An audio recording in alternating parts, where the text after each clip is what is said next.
Hello friends, Ben Ochart here. How are you? Good morning. Wait for a few of you to get on here.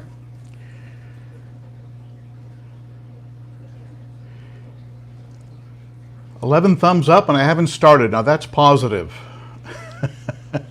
As opposed to last week where I had thumbs down and I haven't started yet.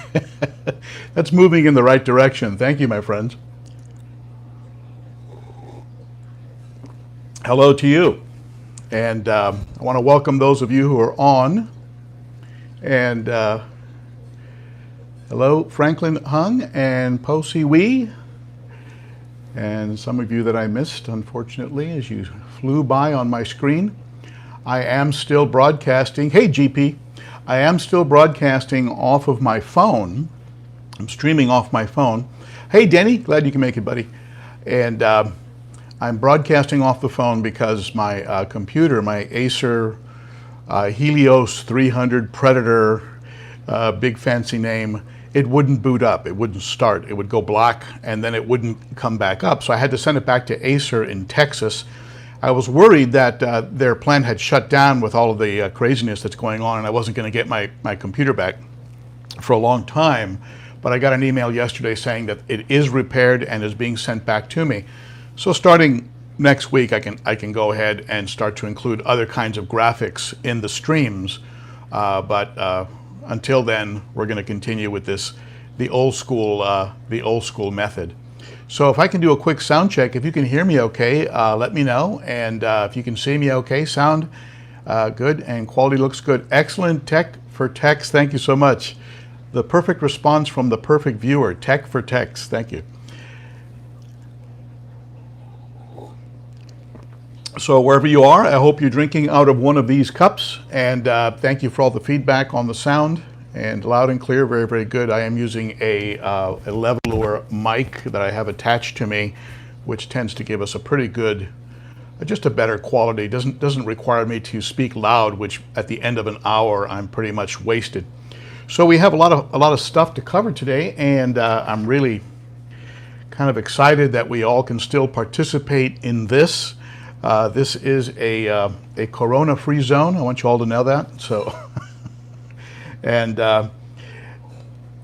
today's, I just want to do the usual shout outs to my wonderful moderators, of course, Denny, GP, Kevin Green, and the wonderful Candi, and great moderators, best on YouTube, you know I feel that way. And I want to give a shout out to last week's Super Chats.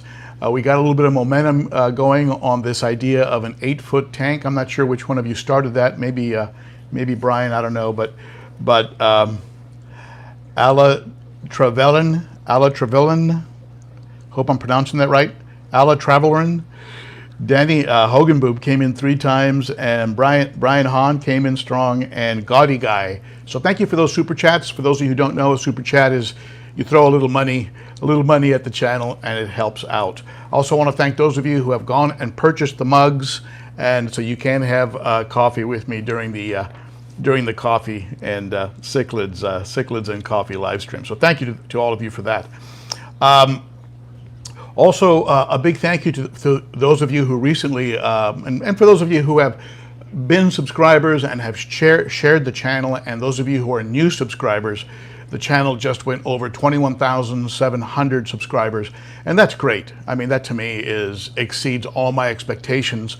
When I started a few years ago, throwing up some video of a 30-gallon tank, I was very excited when I got 100 views, and so I had no idea it was going to take on this life of its own, that it was going to be so much fun, that this great community was going to get formed up of wonderful fish keepers. And I tell you, I visit other channels, I watch other videos, I watch other comments, and I just want to say something. I'm not saying this to butter you folks up or anything. I don't think you need that, but the activity that I see going on in my channel, under my videos and in my live streams, is actually very, very positive. It's very helpful. It's very constructive.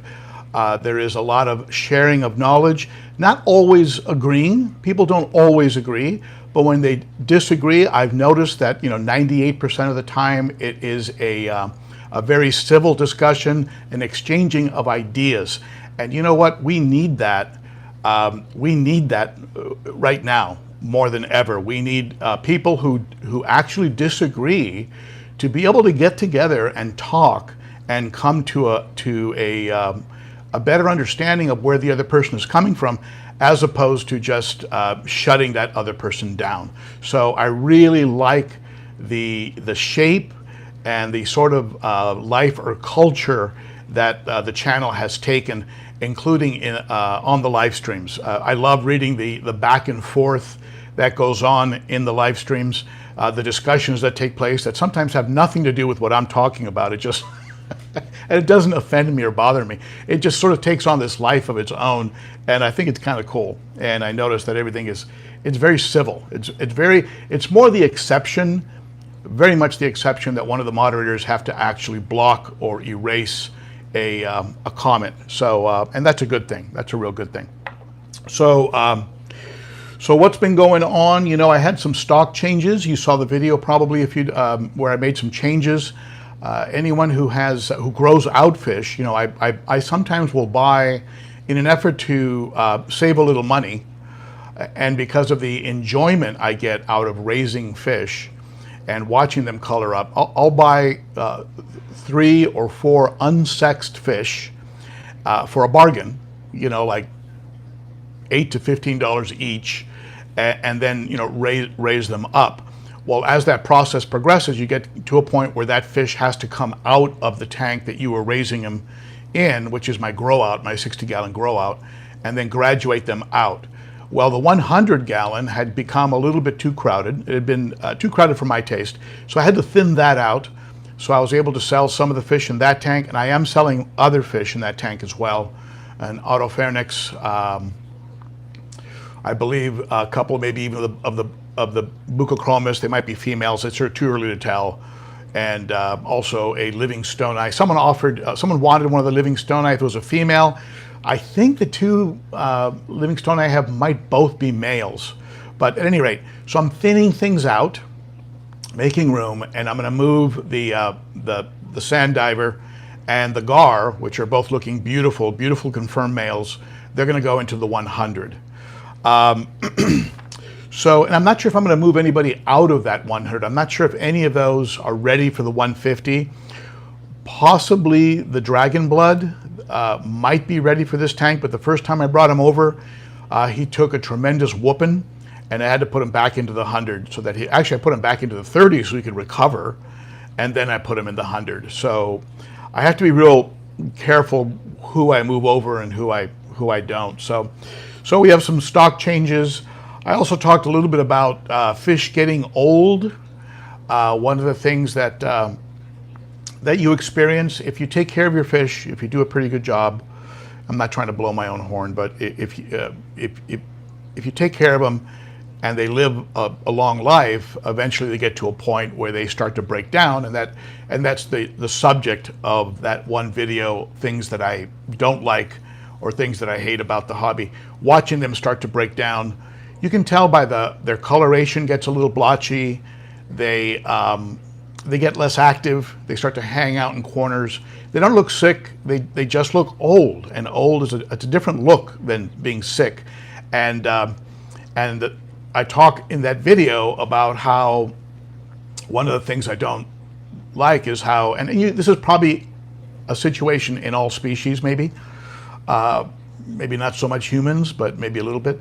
But the other healthier, younger ones start to gang up and really try to eliminate that older fish, remove him from the from the pool, remove him from the ability to be able to breed and partake in the food that's available. They try and go ahead and speed up the process. And so, sadly to say, the Taiwan reef finally did expire. He finally did die. He is the fish that is on here. This is the Taiwan reef that I raised up from just a spectacular juvie. He was a great looking little fish. Grew very, very fast, put on a lot of size very quickly, and was probably at around 7 inches. And and then started, he started to break down, and other fish piled on. In particular, the Imperial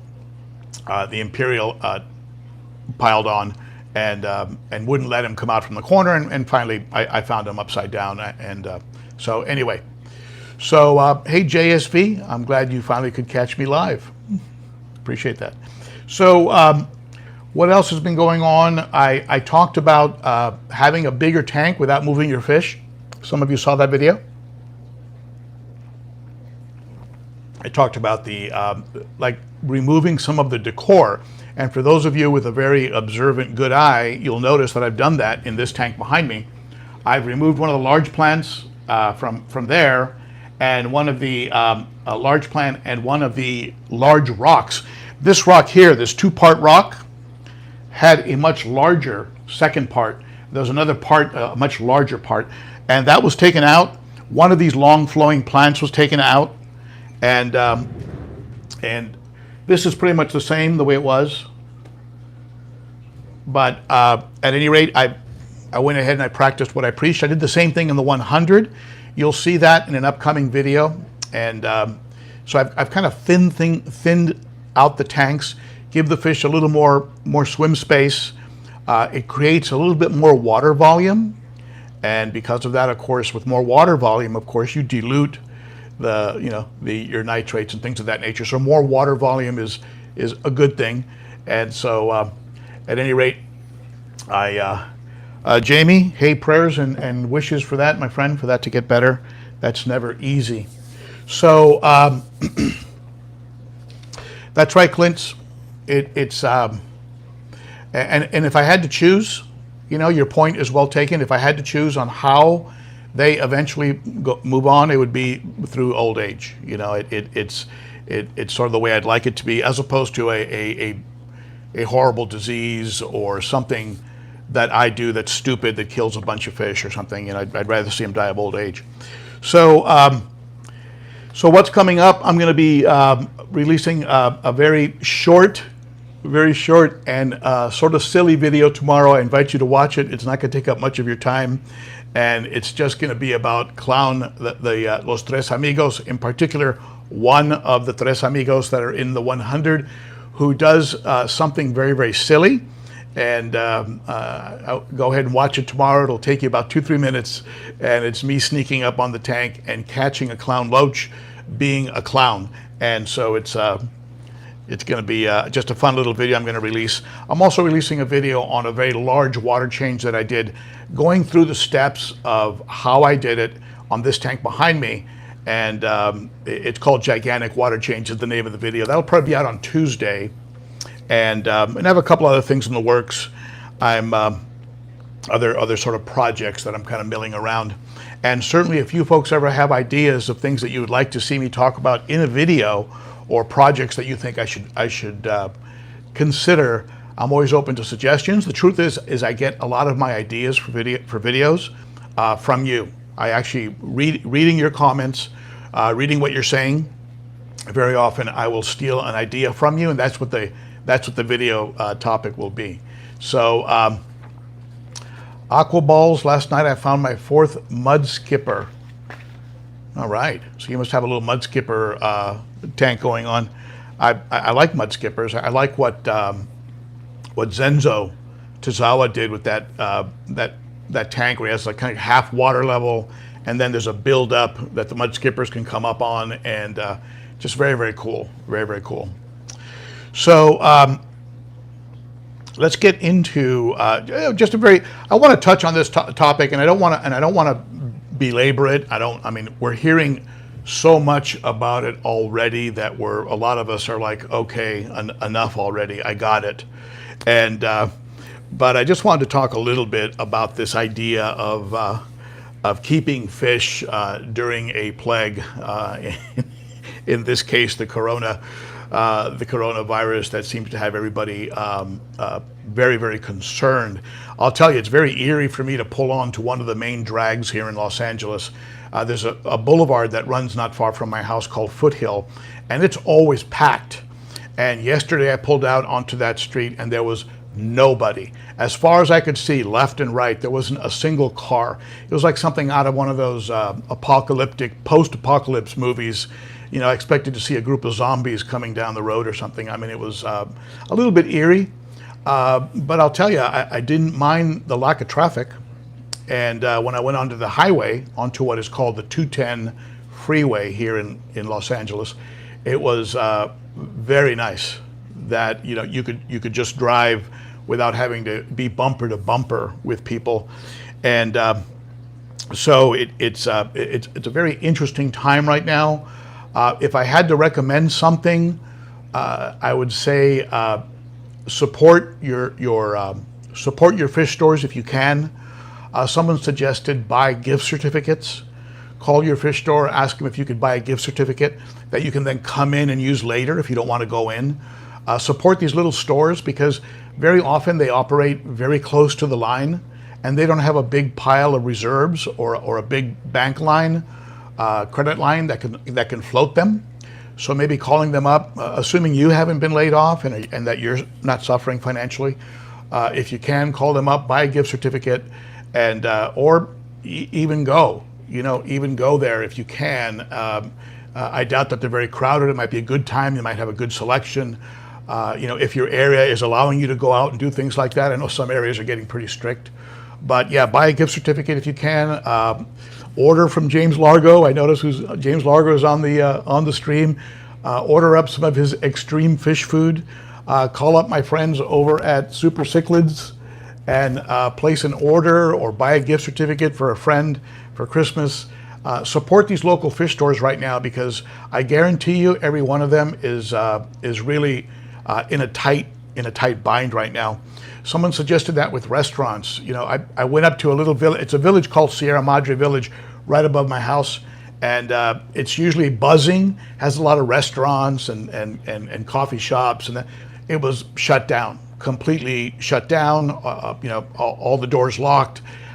Just a very bizarre kind of situation. I was riding my bike and I rode my bike past it and it was just kind of really bizarre. So even with restaurants, places you enjoy, shops that you enjoy, yeah, I would suggest call them up and you know, buy a gift certificate if you can. Some positives that are coming out of this, you know, the air quality in China apparently is the best that it's been in like 50 years because they've shut their factories down. So you can, it's not brown and yellow anymore. People can actually breathe. So, you know, from space, you can tell the difference. So we're you know, that's good. You know, that's good. We also have a very large drop in pollution in major urban cities.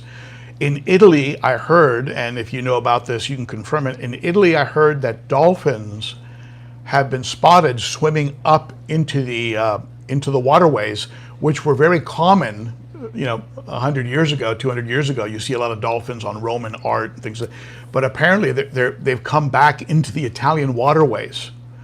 So, you know, the impact that we were having on the planet apparently has been eased back enough where some of these things are reversing. And I think as a culture, I think we're going through a little bit of a reset. You know, companies are going to rethink how employees can work virtually. I'm working from home. I've been working from home since the beginning of the year. So for me, it was not a big difference in my life because I can continue doing what I'm doing from home. My wife is a tutor, works with small children. She's had to go virtual. She's had to go to, you know, tutoring over by computer. Several of my children are now working entirely through a virtual Zoom platform, you know, or a Skype type of platform. And so, at any rate, this is certainly some interesting times. I was going to put out a little bit of a tongue-in-cheek video on the whole thing, on why I thought fish keepers would survive this. But I thought, you know, it's been kind of beat to death. You know, I was going to talk about how we've been sucking on siphon hoses for so many years that we have super immune systems. You know, and how most of us are already in quarantine because we never leave our fish rooms anyway. So we're gonna be okay, you know.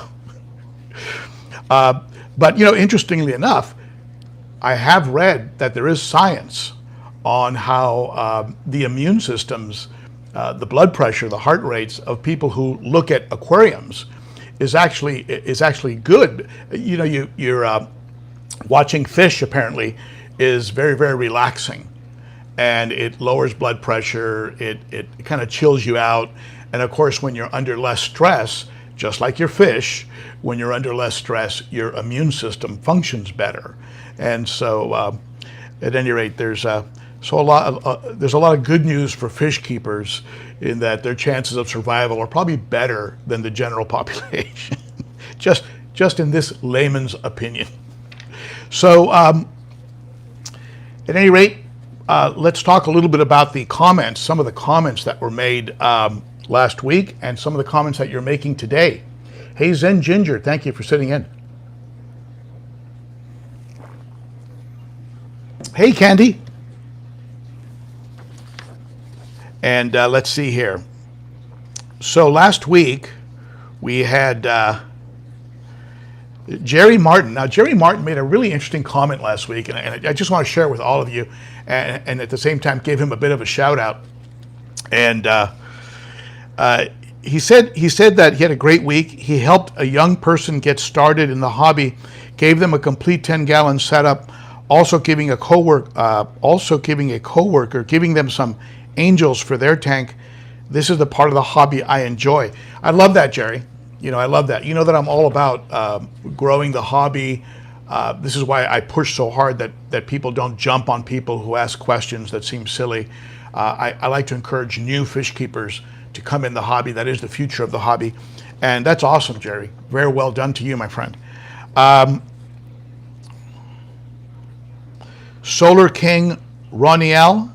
Don't know if you're on right now. Really look forward to your videos. I've been raising and breeding for 40 years. I got the Sun 3000, very happy with it. Cleaned it for the first time after running for 2 months. Thanks for your info. So I haven't had any personal experience with the Sun 3000. I'm hearing most of the reports I hear on it seem to be pretty positive. I think Jay Wilson put something out on it recently. I'm gonna have to watch it. From the title, from the thumbnail, it didn't look like it was like he liked it, but I don't know. But I know Pond Guru released a like a pimp your filter series, and he had a Sun 3000, and he liked it. I think he liked it a lot, probably because of all the media that it holds. Ray Sander, I have 32 Mabunas in my 75-gallon, 0 nitrates. In my tap, I do 50% water changes, matrix in my Eheim 2215, and pond matrix in my FX4. Nitrates never go above 10 to 20 by the end of the week. That's great. For that many fish in that size of a tank, that's great. You know, I'd like to know if you have a very deep substrate, you know, a deep sand bed in there. That'd be interesting. Whether you have some plants growing out of an HOB, that'd be interesting to find out more about that. But certainly keeping nitrates at I mean, that just shows that you've got some very good good water quality. If I had to pick some matrix, I would pick the pond matrix. I like the bigger pieces. Just my preference. Kristen Kirby, I have Mabuna and peacocks together. I think she was interested as to my opinion on that, and many of you know I tried Mabuna and peacocks and haps, and it was one of those things where it worked until it didn't work, and once the Mabuna put on size, they became very, very, very hard on the other fish. Now, granted, it was in a 60-gallon tank, 4 feet across, maybe in a bigger tank with a lot of caves, with some caves that are built up on top of each other. Maybe it might have been different, I don't know, but I had to take the Mabuna out. I had to make a choice, and which I hated.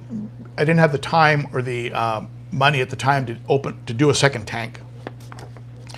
But in hindsight, it wouldn't have been bad to have a Mabuna tank, just a separate Mabuna tank. The yellow lab I had was absolutely gorgeous. And the yellow tail that was in there was beautiful too.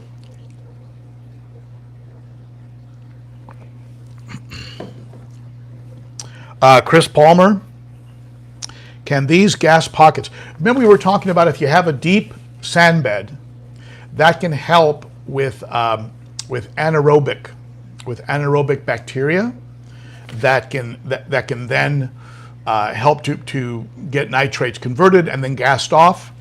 And we brought up the point about how that could produce pockets of gas that could possibly be harmful to your fish, and how that's been floating around for a while. And the comments that came about from that discussion last week were actually very, very interesting. And Chris Palmer, can these gas pockets develop in the hollow area inside of universal rocks? I don't know, Chris. That's a good question. I've never removed a universal rock and turned it over and noticed that anything came out of it. I've never had a gas buildup in them, but I don't know. I imagine if it was pushed deep into the substrate, maybe as things would gas off, it would build up under that rock. I'm not really sure. This is all universal rock back here, and it's hollow.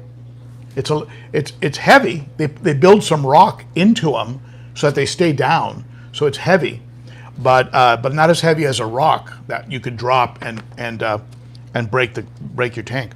Gurvinder, GP, one of my moderators, it happens more in deep sand beds versus other substrates. And then Andy H came in and said, yes, this is true. The key to success is to gradually flow the water through the substrate via an undergravel filter. So he was suggesting one of those older school, if you can find them, I guess you can find them out there still, an undergravel filter that would pull water down and move it out and gas it up through an air hose. So Sharpie's models and Aquatics, the quantity of gas that dissolves into the water as bubbles rise is so minimal as to be zero. So the inference here, of course, is that it's not that big a problem. We shouldn't worry about it. Go ahead and have a deep sand bed. Let the anaerobic bacteria form up, which will help you reduce your nitrates, and don't worry about the gas off. Rian, R-I-A-A-N, I have heard from, looks like from Corey at the Aquarium Co-op, one of the fish keepers on YouTube I trust, claim that hydrogen sulfide gas risks are way overblown. So there you go, from somebody that I certainly trust. Monkey Nut, I love that name, Monkey Nut, if you're on. Monkey Nut said, I took out all my substrate gas pockets everywhere, no dead fish. I think the gas picks up an O2 molecule when it rises, rendering it instantly harmless. Now that's interesting, huh? So does it pick up, does it oxygenate when it goes, and then it's harmless to the fish? Interesting point, Monkey Nut. Someone made a comment, and I've never heard that before, Monkey Nut. That's very interesting. And someone made a comment under one of my videos the other day that, I don't have it written down, but they said that the main thing that plants want more than anything else is more than nitrate. The person commented that what they want more is ammonia, that apparently plants consume ammonia. And that would make sense why it would reduce your nitrates, of course, because it's the conversion of ammonia, right, to nitrite, to nitrate. So if they're consuming a lot of ammonia, you're going to have less nitrates. And so what this person was saying was that it's the ammonia reduction from plants that's making the difference, not so much the nitrates. Very interesting. I thought that was very interesting. And that might explain why somebody can say, I have a planted tank with 0 nitrates. And then you ask yourself, wait a minute, 0 nitrates, how can your plant survive without the nitrates? Do you need to add them with your ferts, with your fertilizers? How are you getting the nitrate? Well, maybe it's not so much nitrates. Maybe it's more the ammonia that's being consumed by the plants. Interesting, something to look into. Also last week we had Sharpies, Models, and Aquatics. I thought what Richard had to say made sense in the most part. I know Joel put some media under a scanning electron microscope and found that dead bacteria would soon block up the pores. So I guess this is something that would occur in any media, whether you're talking about the matrix or the matrix media is the biohomes, the marine pures, really anything, even your rings, anything. Eventually some dead bacteria could build up. Does that dead bacteria detach eventually? When you pull out your media and dunk it in tank water a few times, then put it back in the filter, does the dead bacteria break away and then allow new bacteria to form up? I mean, possibly, right?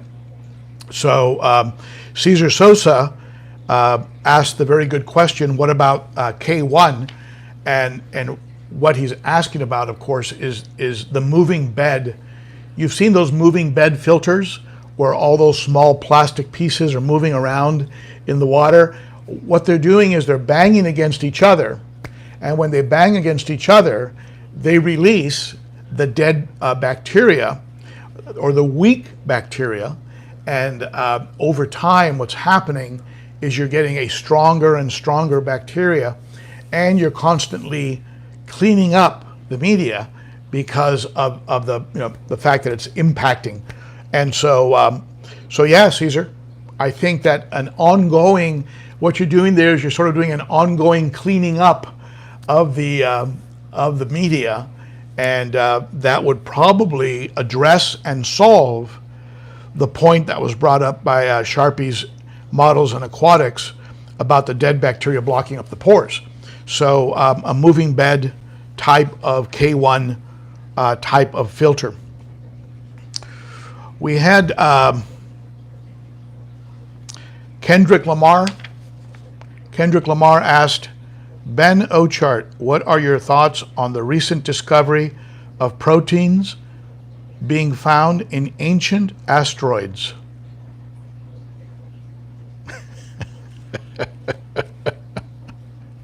I don't know, Kendrick. I don't think we're alone. I think that oh, that's an interesting question. Sometimes I get questions that are a little bit off topic, and I imagine some stuff might have come from space and seeded our planet. I mean, sometimes when you look at something like I don't know, certain kinds of species of animals and stuff, you go, where the heck did that come from? You know, I mean, who knows? You know, there's a certain kind of tropical fish that, you know, you, after they lay the eggs, you pull the eggs out, you put them like in peat moss, you dry them out so they're totally dry. You leave them dry for about 4 or 5 months, and then you put them back in water, and they spawn, or if they spawn, they germinate, they actually go through their cycle, and you have fry. So who knows? Maybe some eggs can travel through space and arrive on our planet, and all of a sudden we have a new species. When you look at the variety of species on our planet, it's crazy. It's wild. So Aqua Balls, I need a new coffee cup. You know, I can make a recommendation, Aqua Balls. You can get one of these at the Teaspring underneath my channel. So use live stream as a code at checkout, and you'll get 10% off. Now, Gurvinder. Oh, we got a little bit into the cycling of tanks last week, and Gurvinder said, if you're cycling a tank with fish, once ammonia starts rising, you should be dosing with prime or safe every other day. So we got a little bit into the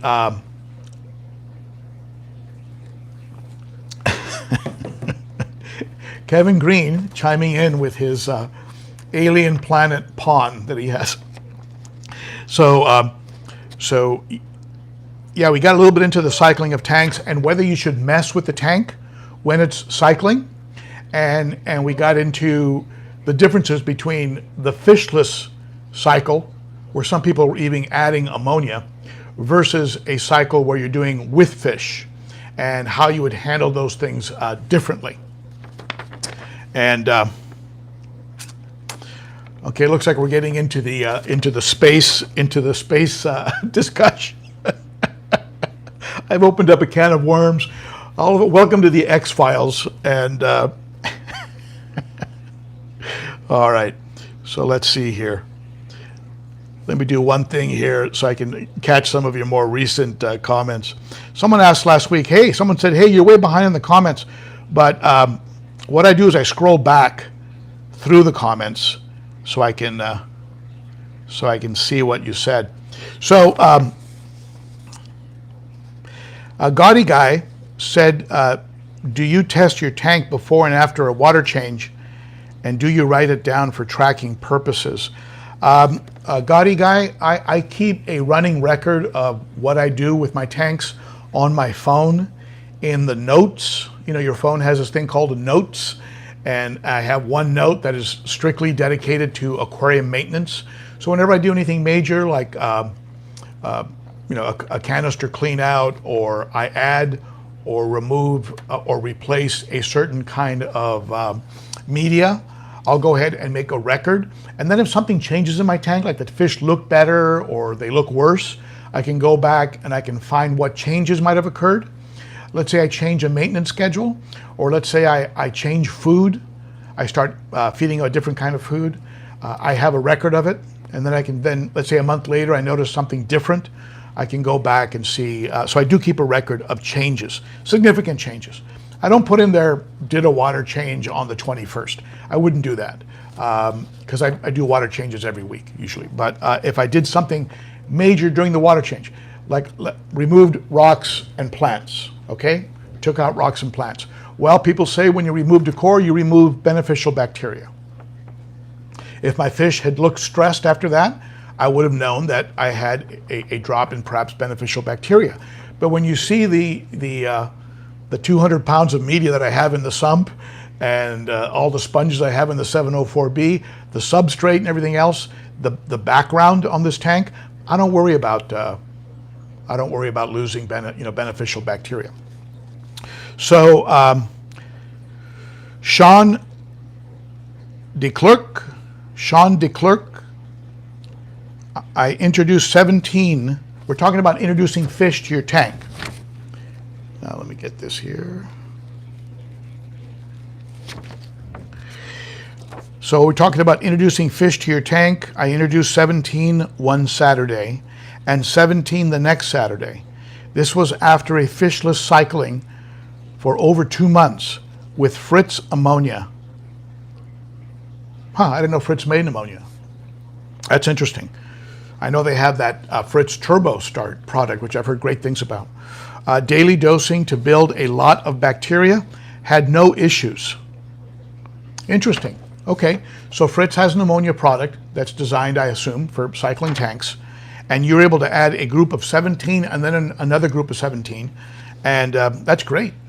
You know, I think it's great to add fish in groups like that because I've never added 17 at once, but I've added 6, 8 maybe, because it creates a lot of confusion, and so it's less likely that a single fish will be picked out and ganged up on.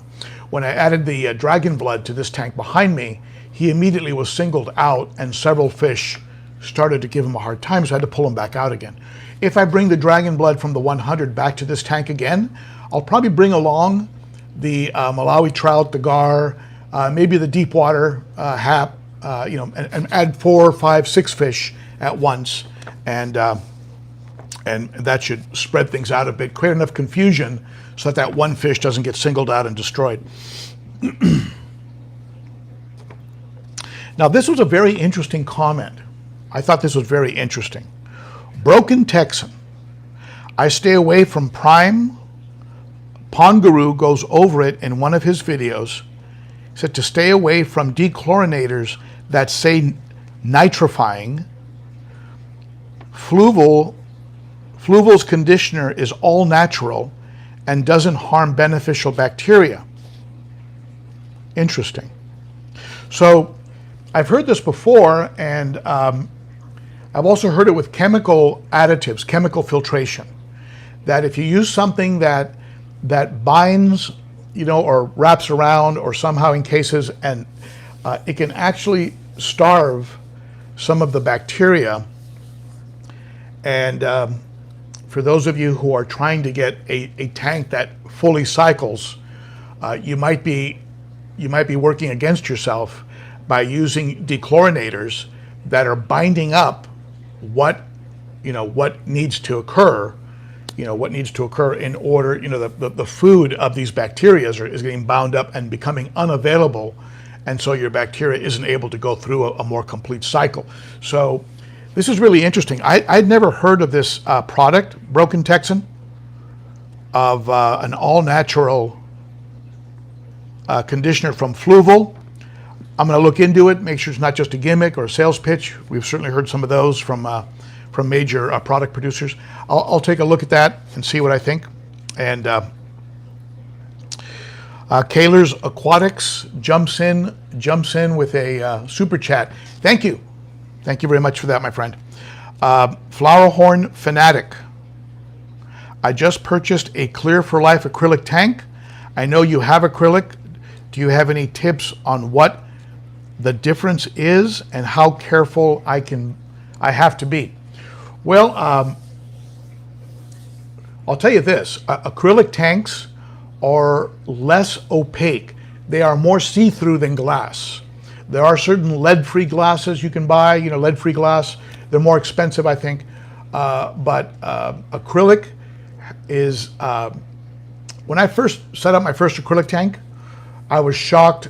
The fish really did have a floating in air type of appearance because just the acrylic is so see-through. Now, that being said, there are special kinds of cleaning procedures. You have to make very, very sure that when you're cleaning with one of those cleaning sponges, you use very soft white cleaning sponges. You have to make sure there's no substrate in the sponge, in the scrape that you're using, the handled scraper. Be sure there's no, because if there's a piece of substrate stuck in there, it will scratch the acrylic. For that, I mean, it would probably scratch glass too if you had a sharp, abrasive piece of substrate in something that you were cleaning with.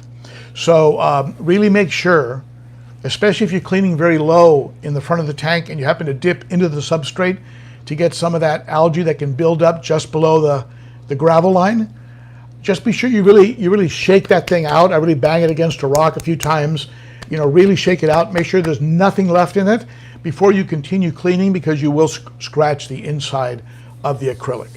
The other big advantage to an acrylic tank is weight. The weight of an acrylic tank is substantially less than glass. I moved this 150 into the house, just two people. Two of us. We just picked it up, brought it in. So 150 glass, that would have been really, really hard to do. Really hard to do. So the weight, so if you have concern about your floors, if you have, if that's a concern of yours, acrylic is a much better choice because you have much less weight. Otherwise, when you clean it on the outside, you wouldn't use products, for example, like Windex, things of that nature. There are special acrylic cleaners that you can buy, and you just spray them on and polish the acrylic, and it polishes out real nice.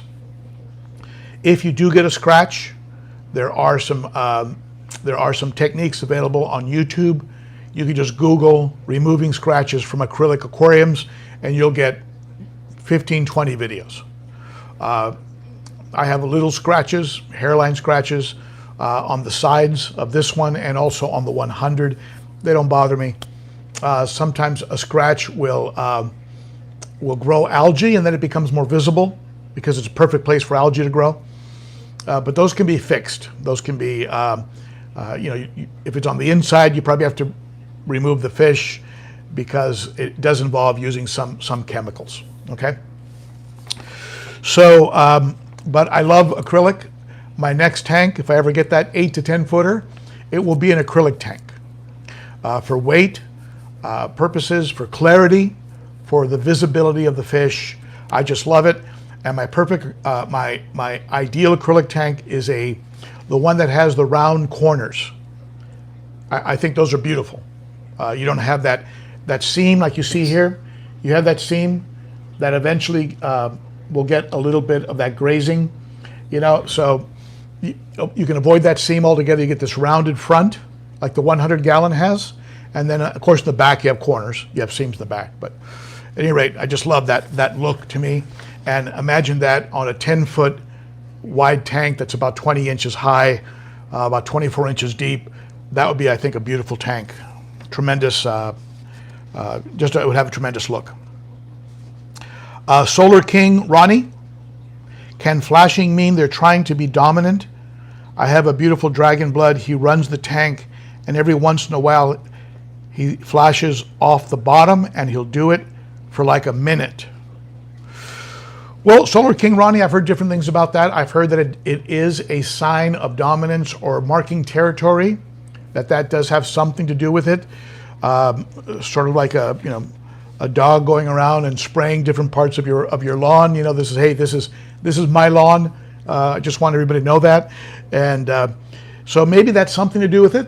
Am I entirely positive of that? I can't tell you that I've read science on that. I do know that if there's something irritating the fish, they do scratch, just like humans. They will scratch.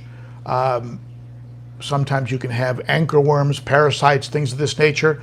But if that was the case, your dragon blood would be doing it all the time. And eventually some of the other fish would do it because, of course, that kind of stuff is contagious. So you might just be having a fish just kind of showing off and marking his territory. You might have a reaction to pH. Sometimes pH differences, for example, after a water change, can get a little bit of that. I used to get that a little bit of flashing after my water changes, and I think it was because of a pH difference. I matched temperature, I conditioned the water as it goes in, so I think it was a pH difference, perhaps, because I have a lot of substrate crushed coral that's buffering. So, but it would go away after about maybe 15 minutes or so. Now recently, so the way I solved that problem, by the way, is I started filling up the tank more slowly. So I was sort of like doing a real slow filling of the tank. But the other day I was in a hurry, so I put 2 hoses in from 2 faucets, and I really filled up the tank real fast, and I noticed I had no flashing. So maybe something has changed with the water coming from the tap. I don't know. So the fish, or maybe the fish have acclimated more to what's going on. I don't know. I had no flashing. So I'm not going to be doing the slow fill anymore because it takes a very long time. And so I can fill much faster with 2 hoses at a high water pressure. 916 in Aquatics. Interesting name. Be interesting to find out where you got that from. 919 and then 1 spelled out, the number 6 in Aquatics. What happened to the tank view cam? Show those beautiful beasts off, Ben. The tank view cam is when I do my live stream with my computer, and I can set up a second camera. That's when I have the cam. Right now I can't because I don't have my computer, but I can do a manual live stream cam. Are you ready? Let's go.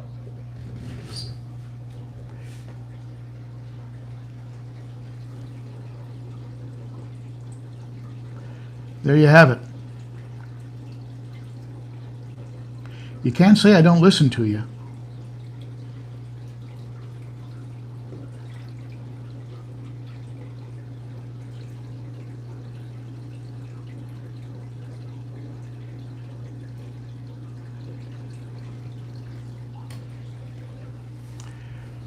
So there's your fish cam, and old school fish cam. Hope you enjoyed that. I did. So At any rate, let's see if there's some questions that I can answer right now from some of the things that you've been saying. And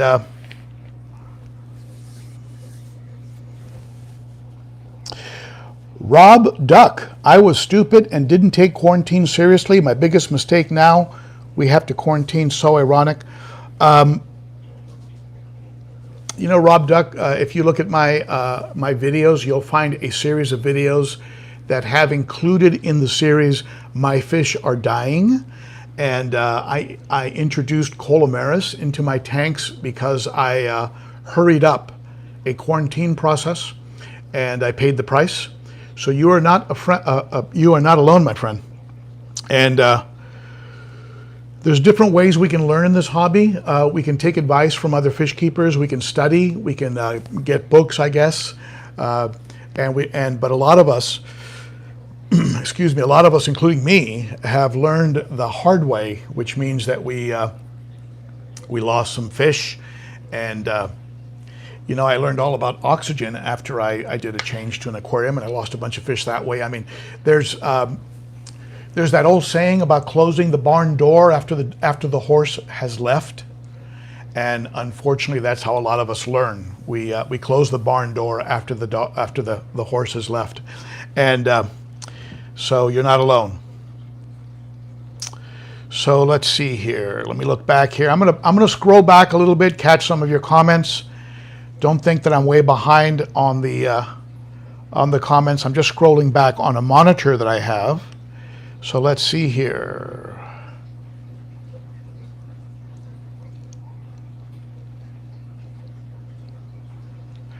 Shala Panella, I've been dreaming of doing an all rock substrate lately, not gravel, but large limestone chunks.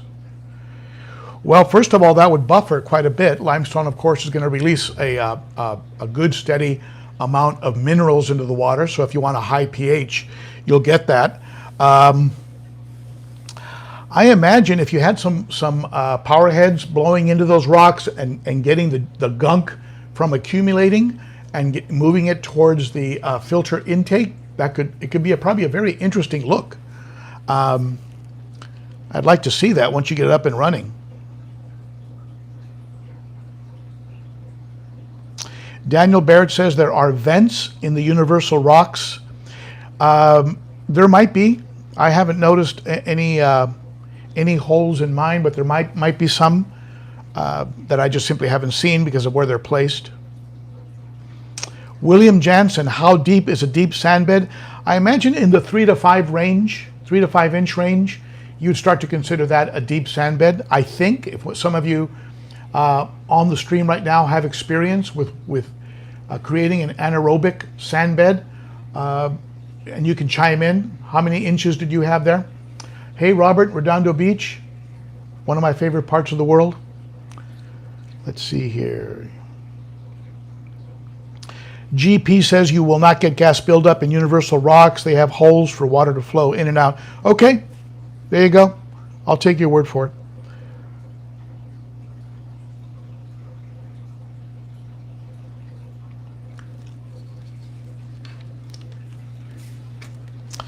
Nick says that he had a gas buildup in his 55 planted tank in the gravel. It would release from time to time when I gravel vac the tank. Well, Nick, my question would be, did you ever notice any distress in your fish after the release of those gases? That would be my question. That would be interesting. And it doesn't sound from your comment like you did, but it would be... Kevin Green has an issue with the releasing of gas. We all assume that already, Kevin. Okay, let's see.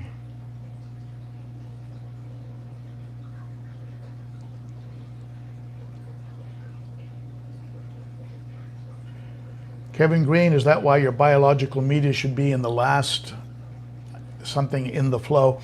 Yeah, there is a lot to be said for how you set up your filters. You know, you want your sponges and things of this nature to remove the gunk so that you don't clog up as quickly the beneficial bacteria. So in all of my filtration, in my canisters, when the water comes in, the first thing it hits is it hits sponges, a coarse, medium, and fine series of sponges, and then it flows over the biological media. So the water that flows over the biological media is pretty cleaned up. Still, when I do maintenance on the filters, and I dip it into tank water, it still releases a lot of gunk. So a lot of stuff still, fine particles still get through and build up on the media.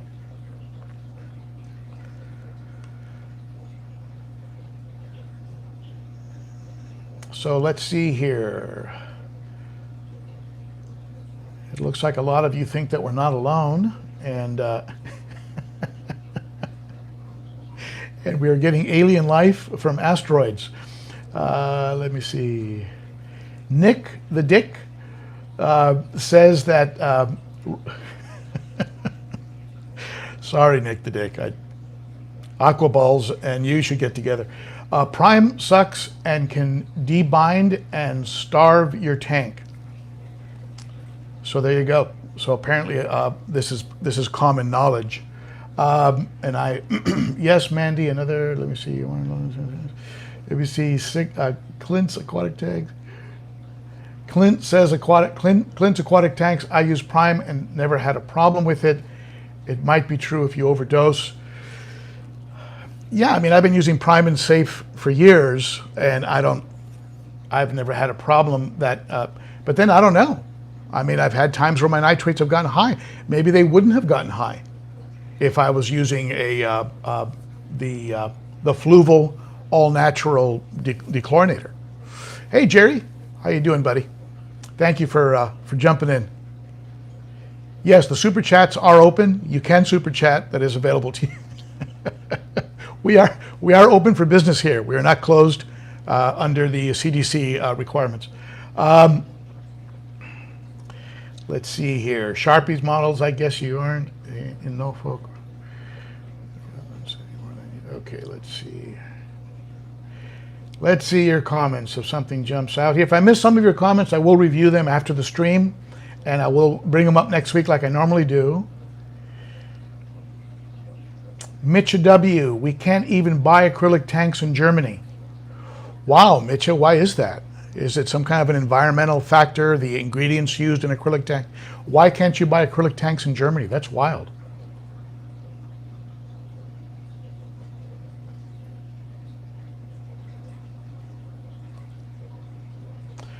Rob Duck, off topic, do you guys see a ban on meds with all this coronavirus going on? Already banned here in Canada. It sucks. Ruined the hobby for me. There's been a ban on meds for quite a while. Some of the stronger, more powerful antibiotics, like the ones that I used from Fritz, the Mardel Fritz antibiotics, I can't even find those anymore. And yet that was the thing that stopped Colomaris and kept my losses to 50% or less, where most people will lose all their stock to Colomaris. So that's already started. There's already a clamp down on, it's been going on for over a year now. And Corey from the Aquarium Co-op talked about it in Costa Mesa, about how eventually fish keepers might end up with only salt as a treatment for their tanks, because it's going to be next to impossible to get a hold of anything, any type of antibiotic, because they keep clamping it down. So let's see here. All right, any more live questions you want to ask them now, or you'll have to wait till next week.